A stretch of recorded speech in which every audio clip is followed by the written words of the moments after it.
Hello from Edinburgh Castle, majestically positioned on Castle Rock, dominating the skyline of this beautiful Scottish city. I'm broadcaster Helen Fospero, and for this week's Convex Conversation, I'm delighted to be meeting up with a former colleague who just happens to be the current Governor of Edinburgh Castle. Like His Majesty King Charles, Major General Alastair Bruce is a direct descendant of Robert the Bruce, the revered warrior king who fought for Scotland's independence in the 14th century. And our opening music is Governor Bruce's Ramparts, composed specially by Pipe Major Graham Ogilvie of the Royal Canadian Mounted Police Pipes and Drums. Alastair is a Falklands veteran, royal confidant, and has carved out a niche, putting his vast wealth of historical knowledge and expertise to use as a TV commentator, both here and for American networks. He's an author, filmmaker, and his BBC documentary Coronation featured a relaxed, intimate conversation with the late Queen, reflecting on the crowns and crowning of 1953. He hands it that way, you see, so that I put it on, when he hands it, and I put it on straight. So there are some disadvantages to crowns, but otherwise they're quite important things. If you're eagle-eyed, you may have spotted Alastair's cameo roles in Downton Abbey, where he advised on set, and he's been involved in historical films like The King's Speech and The Young Victoria. Alastair, it is wonderful to see you again. It's a long time since I've seen you. We broadcast together live a lot on Sky News, and it was always a joy when the producer would come over on a big ceremonial occasion or a royal event and say, your presenter's friend is Alastair Bruce. I sort of wiped the beads of sweat off my brow. I was so relieved to have you by my side. Do you remember those days quite fondly, those early days of Sky? Yes, I did. For me, it was always just such a pleasure to be guided into the process of broadcasting. I mean, I knew a lot about things, and I was fascinated by the stories behind why everything was done. But I do feel that at the beginning, it was the presenters who made it all work and made sure that I didn't look a complete idiot. So thanks for that. Really? See, we all felt the opposite, because when you were broadcasting live on a massive event, the detail that you would bring, and still bring because you still commentate, the detail you brought about what music was being played, what forces were on display, what uniforms were being worn, or what might be happening behind the scenes, just brought it to life for the viewer. And I'm just wondering where that encyclopedic knowledge comes from, where that passion for all things royal and historical comes from. Young people get turned on and fascinated by different things, and I am convinced that if I had been interested in football, as many people are, I would have known everything about my team. I'd have known exactly where everyone was born who played in the team, and I'd have known which matches. All that sort of detail gets locked into a fascinated mind. And I think for me, always understanding how the United Kingdom and its story came to be where it is meant knowing its history and understanding the constitutional arrangements that made it so. And as a monarchy, there is a great deal of intertwining with the institution of the crown itself. And so learning all that detail just came as a result. And I was fascinated watching the commentators of my childhood. And as a boy, I often used to imagine myself in situations, perhaps like a young boy who wants to be a very good footballer, will run up and down a local football field, maybe commentating himself into the part of a famous footballer. And I dare say I did much of the same. So commentating live on television was very much just an extension of my childhood enthusiasm. And actually, I think that's where people thrive and perform well. So it's never been very difficult for me to commentate. And give us a sense, Alastair, if you would, of what your childhood was like and why for you it was these areas that you knew so much about. And was that because you, as I said in the introduction, you directly come from Robert the Bruce, that you looked into your family perhaps? Well, I had been persuaded by my father not to cry as often as I did because I was Robert the Bruce's descendant. But that is what fathers do to encourage their sons. I was surrounded by a naval tradition, and I wanted very much to be in the Navy. And I think naval drills and the protocols that ships observe fascinated me, and I visited ships, and I was interested in how they were fought, how they carried out their contribution to national life, and how ceremonially they operated. So all of that caught my interest. And then the moment you start learning about something, it becomes more and more of a fascination as you see that you're given access to more and more areas of further research. And either you're interested in that kind of thing, which I was, or you're not, in which case you go off and do something else. But I've never stopped investigating those sort of areas. And you're still commentating, aren't you? I mean, we still switch on the television now at a huge major event, and it's your dulcet tones that often greet us.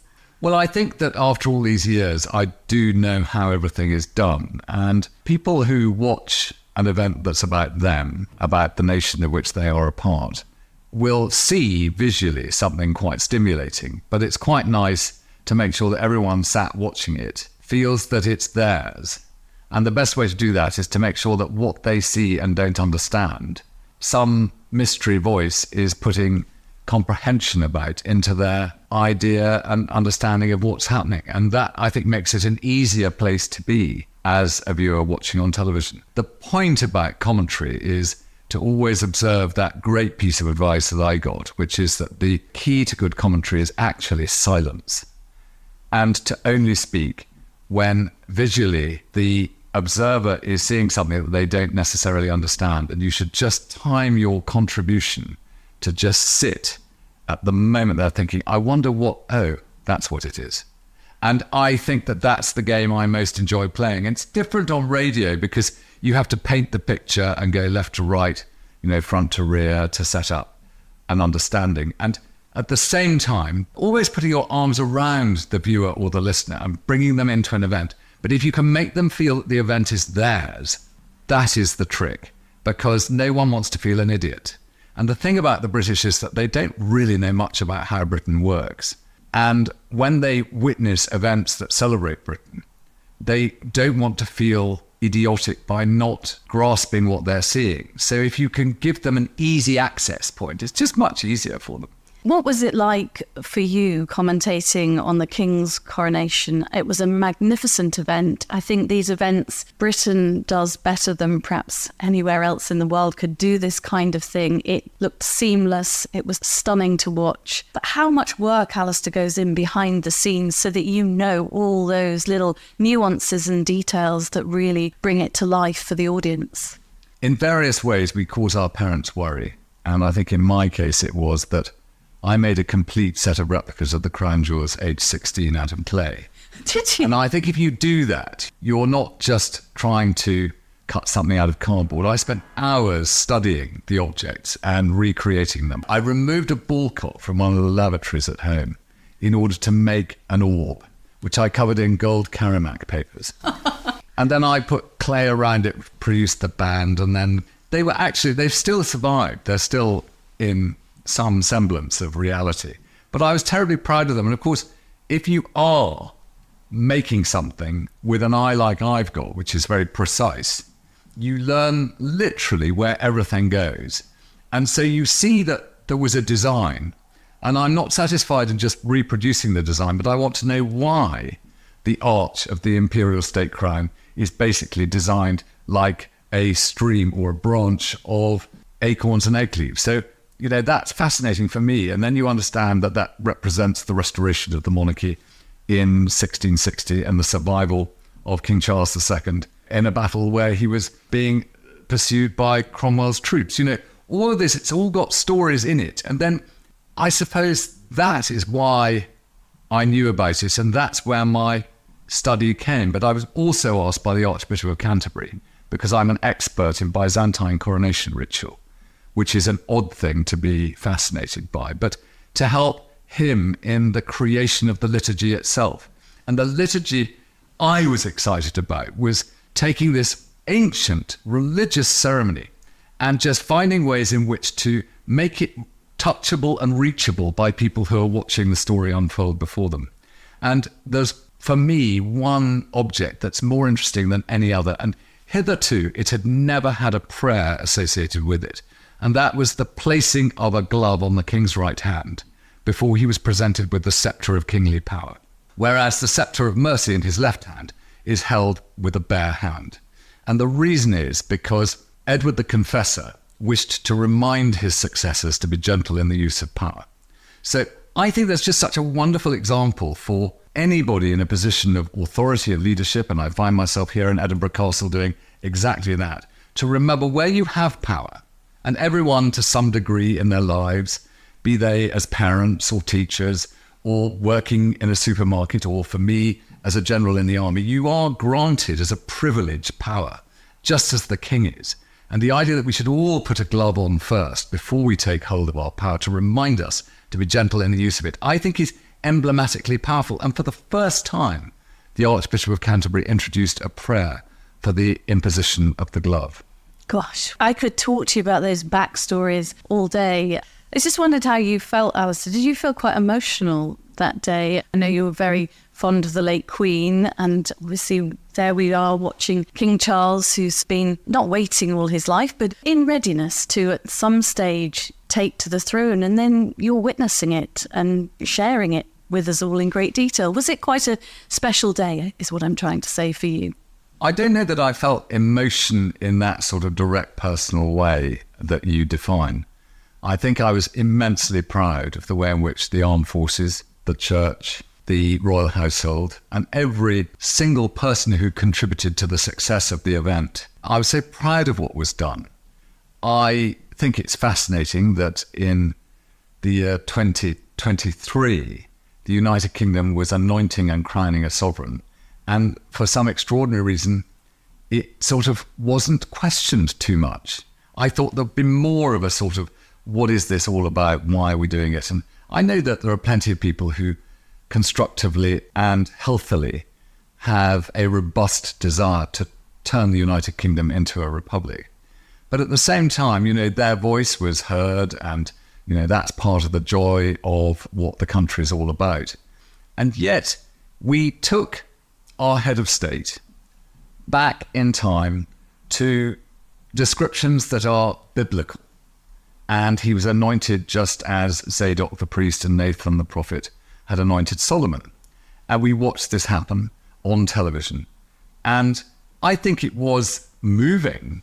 And of course, when you're commentating, you've got to try and make sure that you help the viewer feel something. You don't burden the viewer with your own emotions. So you have to sort of hold it at arm's length. I think after the event, I walked, and I think because I had studied it all my life and I knew its history, almost step by step through time, I did weep, but that was quietly heading home. And I think I wept for the success of another story of our nation.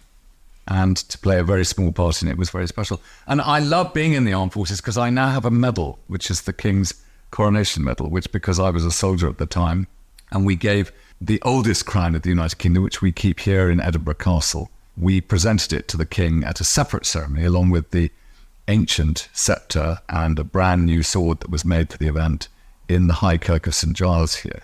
And it was just lovely to be a part of that too. And how wonderful as well that you got the time with the Queen to make that brilliant documentary. I loved your documentary on BBC One about the crowns and her coronation of 1953. She looked so relaxed and keen to share stories. Was that a lovely thing to do? It was a great privilege that she decided to take part in it. She has always, or had always, known that I was interested in this. And I think that my parents, who knew her and Prince Philip going right back to 1951 in Malta, knew that this particular lad, namely me, had a fascination for all of that. I think one of Elizabeth II's great strengths is she was never much interested in jewellery. She was required to wear a lot and, of course, had plenty. But I don't think she took a particular thrill in that side of her life. She just was part of the uniform, like I put on my uniform to do my job. But I think it amused her that somebody who she probably knew at a very young age was madly interested in this stuff and why and all about it. And I remember in the lull between filming the first section and the second section of our time together, I said, "Your Majesty, do you want to go back to your rooms and we'll tell you when we're..." She said, No, I'm very happy. I'll wait here and watch what you're all doing.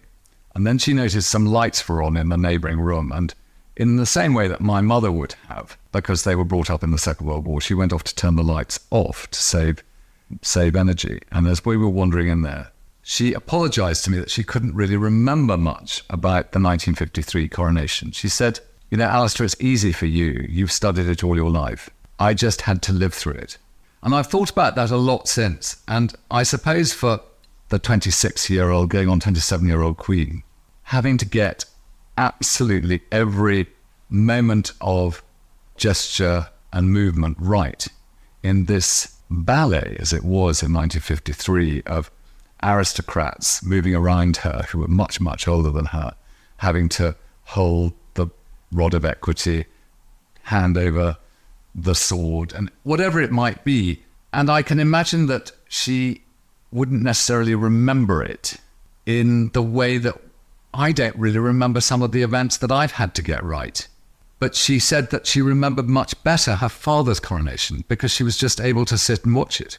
I remember thinking, gosh, I wish we'd asked her about that. Oh, so that was just all off camera. You didn't actually ask her about that on camera. No. Ah. The household were holding very closely to the fact that Elizabeth II never gave interviews. So I've never referred to it as an interview. I refer to it as a conversation because that's what they asked me to do. And I remember when we'd done the first take and we were going through a series of clips from the coronation, and I wasn't allowed to say anything that began with what, where, when, how, why. So I was only allowed to sort of say, you were very high up. And she'd then go, yes, indeed, I was very high up, blah, blah, blah, blah, blah. So that was interesting. And, you know, you would have found that quite difficult. I would have found that very difficult. Somebody like that. And I remember at the end of the first set, she said, what an extraordinary way to run a conversation. And I said, clearly her staff hadn't told her that I'd been told I could ask any questions. I feel sad in a way that I was never able to meet her. I've interviewed Prince William and various other members of the royal family, but I would have loved to have met her. I think she was something very special and quite a magnificent lady. Here we're sitting at Edinburgh Castle. I've been to the outside of the castle before, but never inside. Tell me a bit about your role, Alastair, as governor and what that entails. There have been governors with sometimes gaps here and there since about 1107. So it's quite an old appointment. And the governor is responsible for maintaining and holding safe the principal fortress of the king in Scotland. And there has been a defensive place here probably for nearly 2,000 years. After all, it's a volcanic plug. Anybody who's been to Edinburgh, it sits right at the heart of the city. It's the sort of elephant in the city. You can't get from one side without either seeing it or having to walk around it. And so it's a natural place to build a fortress. And I'm very proud that the army in Scotland has had soldiers here for centuries. And I am immensely proud that the Scottish soldier is still performing his or her duties here in this place in support of the protection of this realm. And in essence, having been in the army myself now, in fact, for 2 days now, I've done 45 years.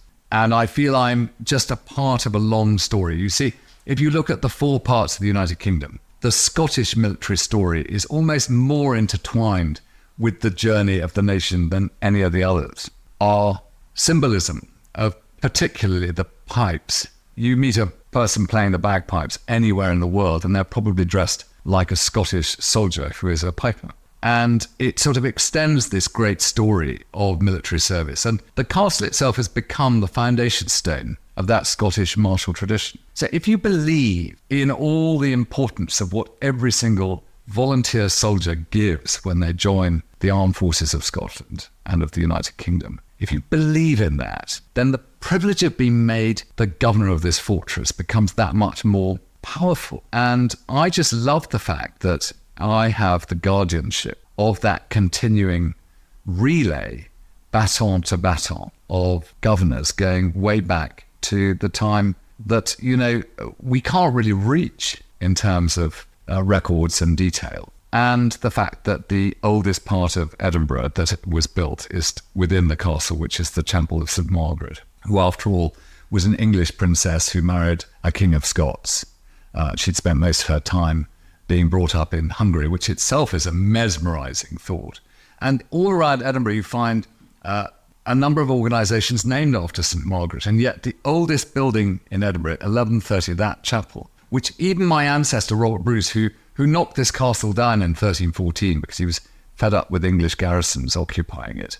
But he said to the Earl of Murray, who came to make the attack, protect the chapel. And so, you know, I go into that chapel regularly and, you know, I'm able to very comfortably walk with my own faith, and to be there quietly and to think through the challenges of the day or what's on my mind is very powerful in a place where prayer has been offered up for so long. So I think the castle itself and the military story and being governor is all wrapped up with that. But my duties, well, there are four fundamental ones. I must be here to welcome the king when he comes to Scotland, and to provide him a military guard when he's at Holyrood. And uniquely in Scotland, there's an appointment of somebody who becomes king for a week, and that's the Lord High Commissioner to the General Assembly of the Church of Scotland. And when he comes, or she, I am there to protect them as well in exactly the same way. So that's the first two jobs. Then there's the tattoo, which is a major opportunity for the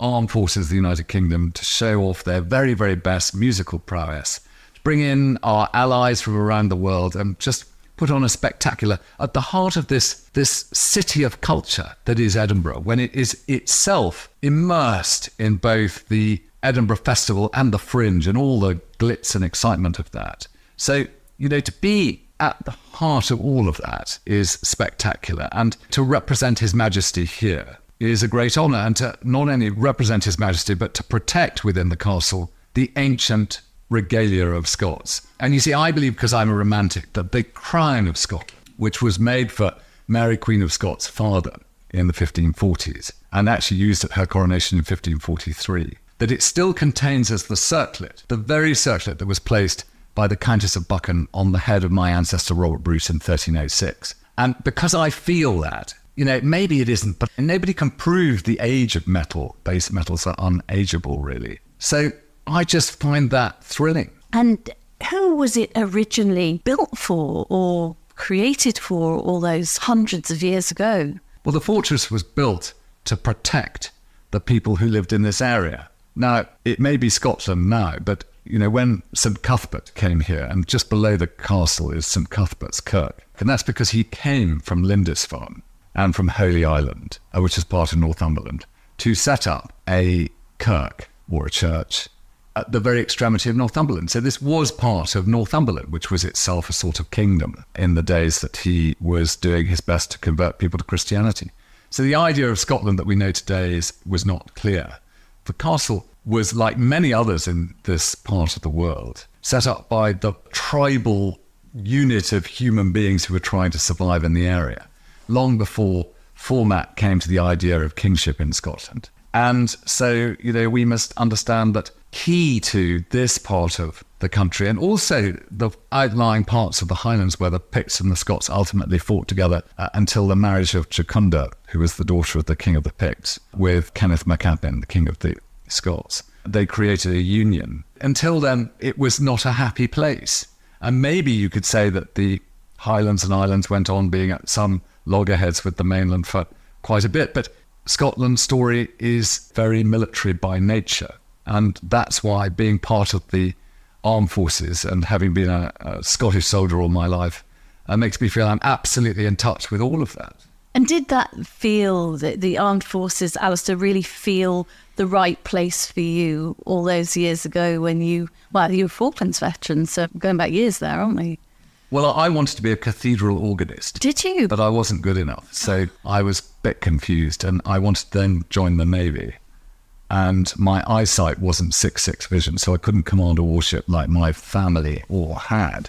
So I thought I'd then go and join the army, and I told the recruiting sergeant that I'd failed for my eye test, and he said, well, you haven't done the army eye test yet. So I said, all right. And I was down at Bovington, which is in England, and they have a tank park near where I was being interviewed. He said, let's do the army eye test. And he took me outside to the tank park, and he said, stand against the wall. So I stood against the wall. He said, put your head back so you can feel the brick. And I did. And he said, cover your right eye, which I did, but I was dyslexic. Luckily, I think I got the right one. And he said, can you see the tank? So I said, well, I can touch it. He said, you're in. And did you have happy times? Did you feel a good fit for that, given the fact it wasn't your first choice of what you wanted to do, or your second? I don't think I was a natural infanteer. That means a foot soldier. I served in the Scots Guards, which to me is one of the greatest regiments of infantry possible. although I'm now in the Royal Regiment of Scotland, and I'm equally proud of them because they inherit all the traditions of Scottish infanteering.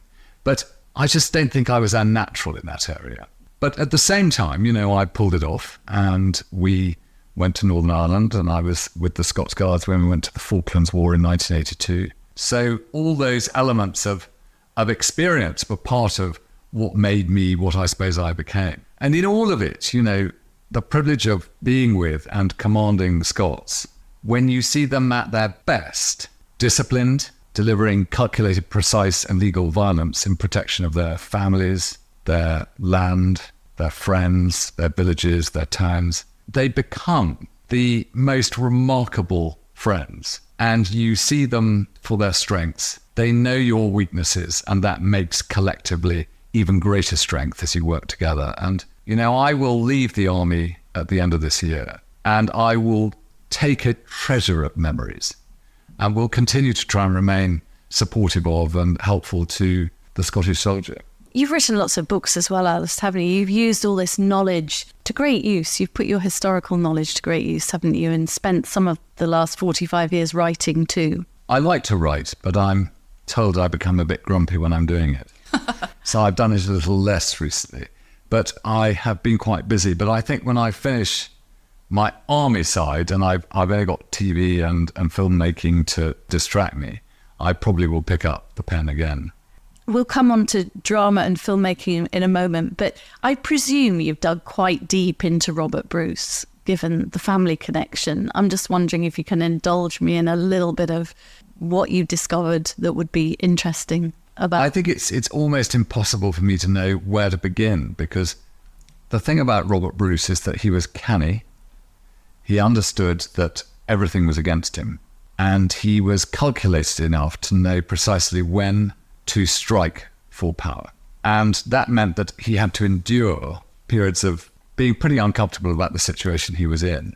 And Scotland went through a bad time. And then when he did take the risk and took the crown, and therefore antagonized King Edward I of England, it was inevitable that there should be a crisis that would follow. And he was just cleverer than Edward II. And the way in which he fought and commanded the powerfully aggressive soldiers he had under his command, using the land, reading the strengths of what he knew against the incredible power of the English army. It's just remarkable. I have been in the profession of arms for so long now that you're always looking for the advantage in a battlefield situation. And he just understood how to deploy the much more limited assets he had and still deliver victory at Bannockburn in 1314 on the 24th of June. In fact, that's why I chose to become governor here on the 24th of June. Because to me, as a Bruce, when I was given a choice of a date in June to take over, the 24th of June just sings out. So I was quite surprised I was appointed governor, because Robert the Bruce knocked the place down, and I'm the first Bruce to come and take over since. And it's still standing.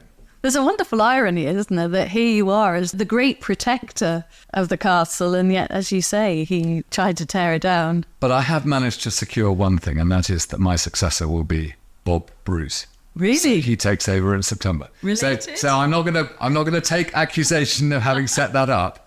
But am I happy? Yeah, I'm delighted. You're a great filmmaker, and you've also put your knowledge to great use on dramas and sets. Downton Abbey is a series I've watched all of and loved, and you've advised Julian Fellows on that. Tell us a bit about your role on Downton Abbey and what you would do on set for them. Julian Fellows married a great friend of mine, Emma, and in a way, Emma and I have been brought up together, and Julian had been asked to make an adaptation for television for children of the Mark Twain story, The Prince and the Pauper. And Emma had told Julian to get me in to help organise the coronation of Edward VI, which we did. And I think Julian watched how I did it, how I persuaded the director to understand how coronations worked, and yet still was prepared to flex enough for him to deliver his story. And I think he remembered that. And then he was given, obviously, Gosford Park came along, and then Young Victoria, and then Downton Abbey. And I think all of them had this theme where you were trying to recreate accurately a period, a time, and its protocol, And Julia knew, because we know each other very well, that I'm at comfort with all of that. And so I think he said to all the different production organisations, I will write it, but make sure Alastair's on set to deliver it. So I'm not a producer, I'm not a director, but I sit in the background as the guardian, I suppose, of the leitmotif of the time. And maybe that doesn't matter, but then Downton Abbey became an enormous, almost a phenomenon. It was so successful. So I like to think that part of that is because actually it does matter if, on the one hand, a story is speaking to the conscious, but the subconscious is also very hungry for detail. And I like to try and deliver against that hunger and place every action in the background in its time, in its moment, and delivered in a format that was right. Can you give me a few examples, Alastair, of what things you might spot on set at Downton and say, actually, no, we need to tweak this or change that, or that's not how that would have been in the day? We went into the set at Highclere Castle and they had antimacassars on the back of the chairs. Do you know antimacassars? Yeah. And I'm afraid I had them all removed because it was just not appropriate. And whenever there were cake stands, I had them removed because aristocratic families never had cake stands. That's what you'd find in a hotel. I think I become impossible. There was an occasion when I stopped filming because it was a very, very hot day in a very, very hot studio. And Lord and Lady Grantham were in bed together for a scene. And they had set the bed so that they were literally under just a sheet. And I said, you can't film under just a sheet. There has to be a blanket. And I think they thought I was joking. They said, look, we've already had 2 takes on it. We're going to just go with the sheet. I said, they would never have slept under just a sheet. They said, how can you prove that? I said, look, I'm just telling you, the beds would be set with a sheet and a blanket. Anyway, they wouldn't change it. So I went off to the producer. She was in a very big meeting and I knocked on the door and she said, I'm busy. I said, there's an issue on set. In film, if there's an issue on set, everyone with it. She said, what is it? I said, they're filming with only a sheet and no blanket. She said, my goodness, I'm coming with you. So that sort of detail did bother me. I know it's of no consequence, perhaps, but you know, if you are delivering what would have happened at the time, you deliver it as would have happened at the time. It is a consequence, I think, because the whole point of sitting on the sofa watching these things is it's to be transported to those times. And I suppose if you're watching them eat chicken, and in those days it would have been served with its feet on, perhaps, for example, you want it to be accurate. Did you get a lot of pleasure being on set of stories like Downton? The first time we did Downton, of course, none of the cast knew who I was or who I am. And I remember Maggie Smith finding me quite difficult. I think she thought I was something that had been trodden on in the street and had ended up on her carpet.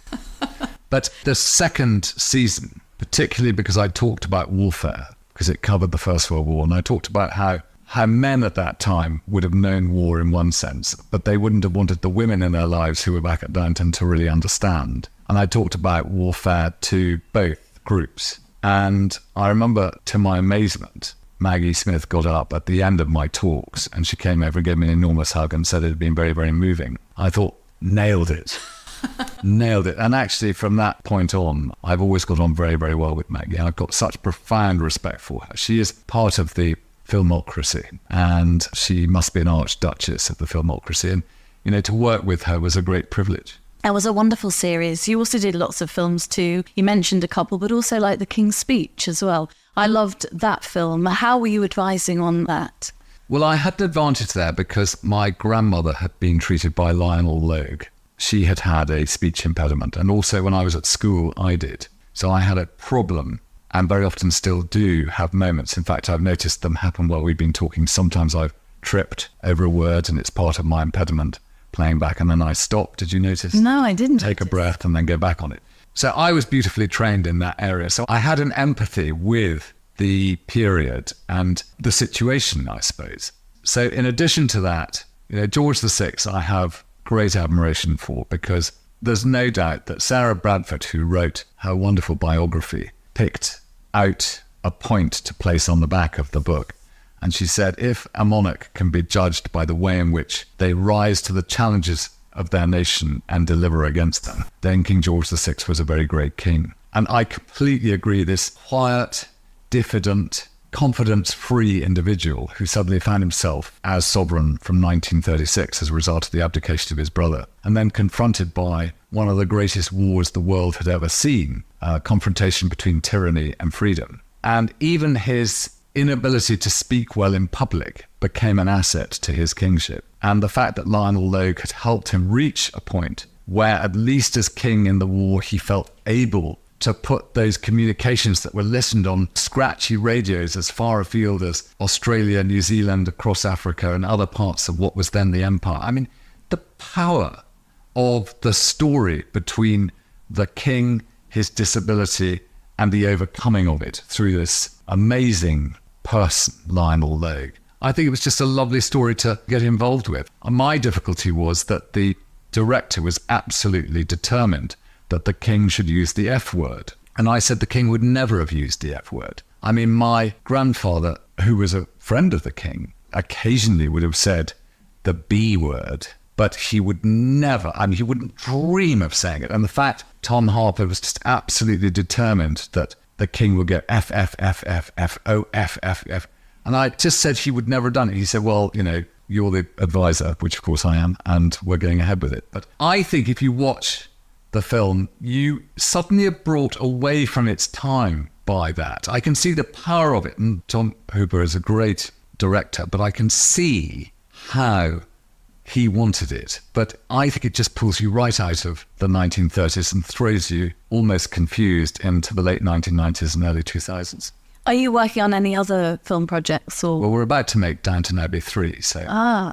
So the film, it's the third film, isn't it? Yes. Not another series. No, I think a film is what it probably requires now. And Julian, again, has come up with a tremendous script, and it's wonderful to be working on it. We're in the early stages. We don't go into production until, I think, it's about 2 or 3 weeks. And you've had little cameos, haven't you? I always have a walk-on part, yes. We're negotiating my one for this film. I'm not sure that I've spotted your walk-on parts. I'm actually going to have to go back and find you. But what little cameos have you had in the Series past? 1, I'm the butler to Maggie Smith. Series 2, I'm the staff officer who arrives at the hospital when it's a military hospital with the general. I gave myself the military cross for that. Did you? That's very good. Series 3, I'm a ghillie up here in Scotland at the Scottish estate with a lovely beard, and I teach everybody how to dance. Series 4, I'm a brigadier at the unveiling of the War Memorial. I give myself the Distinguished Service Order for that. Series 6, I am... Is it series... I can't remember. Have I gone 5? No, I haven't. I get muddled. This is my dyslexia. But anyway, then the next one,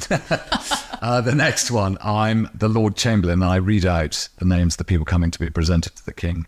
And then finally, I'm the butler at Branksome Castle, which is actually Alnwick. And they wanted me to speak Geordie. I tried, but it was a terrible car crash. So I gave an appalling Scottish accent for which I will never be forgiven. I could teach you to speak Grimsby if you need any help on that front. It'll take a lot of work, but yes, I'm always happy to try. Sure it will. You touched on the military cross there, which brings me to a photograph on your office wall that you told me a story about when I first walked in. Tell me about that picture, Alastair, because it's a brilliant story. It's me pouring out a glass of champagne for someone dressed in drag, looking fabulous in a red dress and a wonderful blonde wig and a lot of makeup. And it comes from the Army at the Fringe, and the Army regularly used to put on shows during the Fringe period of the great excitement of culture and arts here in the city, which happens every August. And this was a story of immense courage of a young man who was a transvestite of his time in the 1930s.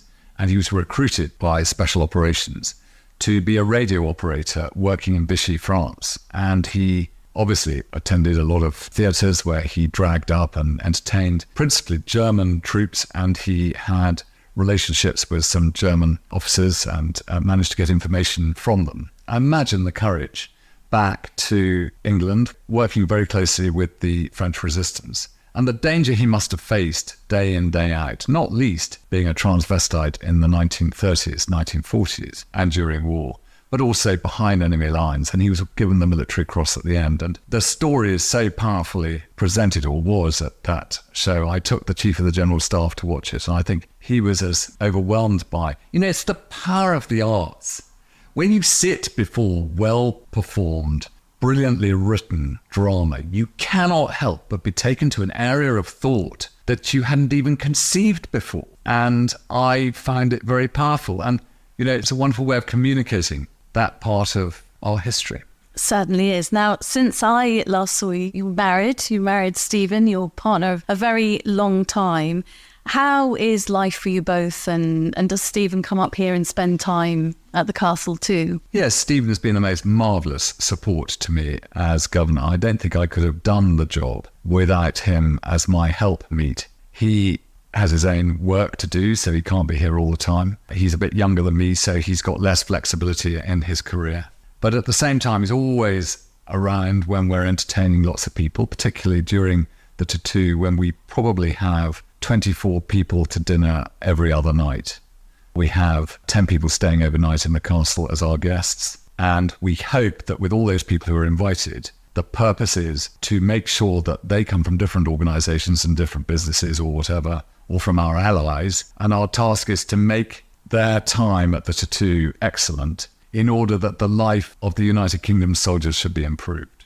And I couldn't do that to the degree I would like to without Stephen at my side. He makes me laugh, he makes me happy, and I love him. Oh, that's such a lovely way to end, other than that I hadn't slipped in my last question about risk, which, as I told you earlier, we've ended every podcast in this season asking everybody what the biggest risk they've taken in life. So I just wondered what yours might be, Alastair. It's something we perhaps don't think about very often, hence the heads up on an email to put a little bit of thought in. I always think live broadcast is a form of risk. And, you know, the whole thing of a big national event and the floor manager comes in and says 20 minutes to on air, 10 minutes to on air, and so it goes on. And I think for me, although professionally I was more than capable of, and well prepared, I hope, to cover the funeral of Diana, Princess of Wales. It was quite early in my career with Sky News, and I remember it being quite difficult to get ready because I knew Diana really well, and she was a very, very good friend.